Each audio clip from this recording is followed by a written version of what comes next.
Welcome to the HUAWEI channel. Today I'll show you how to make a custom alarm with custom sound on the HUAWEI Pura Pro.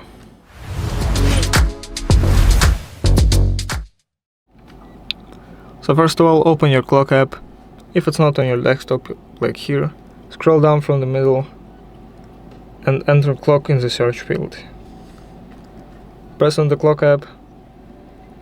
Now in the clock app, go to the alarm section. It opens by default.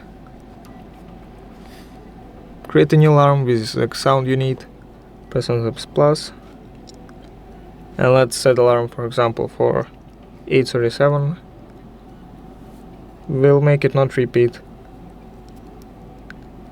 And for the sound, click and go to music on device. To browse the files on your system, to select for your alarm sound. Let's select this audio file, for example. Of course, when you select it plays, so you can make sure you selected the right audio file. Go back again and press on this little check mark to enable your alarm. Now you have an alarm with your custom sound. Thanks for watching, subscribe to the HUAWEI channel for more videos, leave a like, leave a comment, and goodbye.